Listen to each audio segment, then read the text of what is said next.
Welcome viewers, তোমাদের সকলকে স্বাগত আমাদের পরিবারে।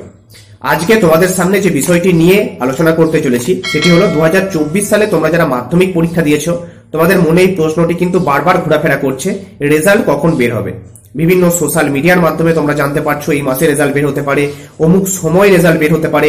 আজকে তোমাদের সামনে বিষয়টি সম্পূর্ণভাবেই তুলে ধরছি, রেজাল্ট কোন মাসে বের হতে চলেছে, কোন ওয়েবসাইটে তোমরা রেজাল্ট দেখতে পাবে এবং রেজাল্ট দেখতে গেলে কোন কোন ডকুমেন্টস গুলো তোমাদেরকে নিজেদের কাছে রাখতে হবে।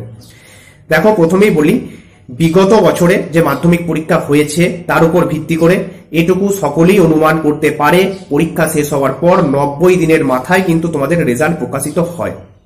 ফেব্রুয়ারি মাসে তোমাদের মাধ্যমিক পরীক্ষা হয়েছে, তাহলে তোমরা হিসাব করলেই বুঝতে পারো 3 মাস যদি হিসাব করো তাহলে আসছে এপ্রিল, ফেব্রুয়ারি, মার্চ, এপ্রিলের লাস্ট উইকে রেজাল্ট বের হওয়ার প্রবল সম্ভাবনা আছে। তা না হলে কিন্তু মে মাসের ফার্স্ট উইক বা প্রথম সপ্তাহ, হয় তোমাদের রেজাল্ট বের হবে এপ্রিলের শেষ সপ্তাহ বা মে মাসের প্রথম সপ্তাহের মধ্যেই। এই নিয়ে অনেকের মনে বিভিন্ন প্রশ্ন থাকছে, তখন তো ভোটের কাজ হতে পারে, স্কুল যদি বন্ধ থাকে বা গ্রীষ্মের ছুটি যদি পড়ে যায় তাহলে কি হবে।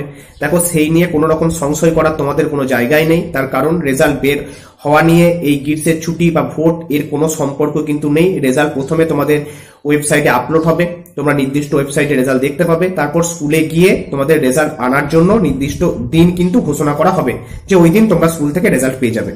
হয়তো যেদিন তোমাদের ওয়েবসাইটে রেজাল্ট আপলোড হবে সেই দিনই তোমরা স্কুলে গিয়ে রেজাল্ট পেয়ে যাবে, অথবা পর্ষদ এমনটিও করতে পারে যে ওয়েবসাইটে তোমরা আজকে রেজাল্ট দেখতে পেলে তার দুদিন পর হয়তো স্কুলে রেজাল্ট এলো, তোমরা সেখান থেকে রেজাল্ট পেয়ে গেলে। এমনটিও কিন্তু হতে পারে, উচ্চ মাধ্যমিকের ক্ষেত্রে এমনটি হয়েছিল। তাই এই নিয়ে এত সংশয়ের কিছু নেই।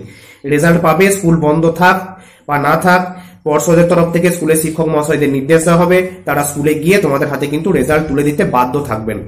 বুঝতে পেরেছো? তাই ছুটি, গ্রীষ্মের ছুটি, ভোটের ছুটি এগুলো মাথার মধ্যে এলো না।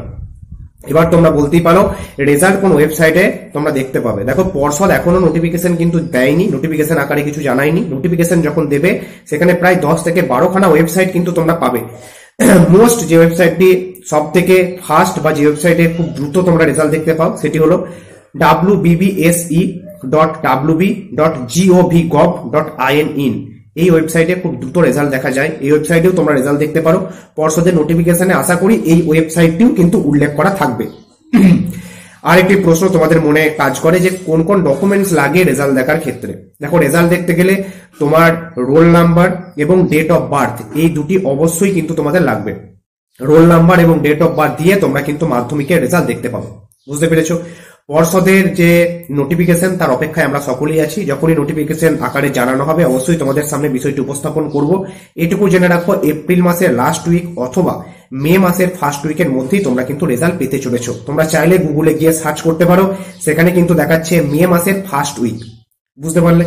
তো চলো, ধন্যবাদ। আজকের মতো এইটুকুই। দেখা হচ্ছে পরবর্তীকালে নতুন নতুন তথ্য বা আপডেটের সাথে। তার পাশাপাশি তোমাদের বলে রাখি, যারা এখনো চ্যানেলটি সাবস্ক্রাইব করোনি অবশ্যই চ্যানেলটিকে সাবস্ক্রাইব করে নিও এবং বন্ধুদের মাঝে ভিডিওগুলি শেয়ার করো।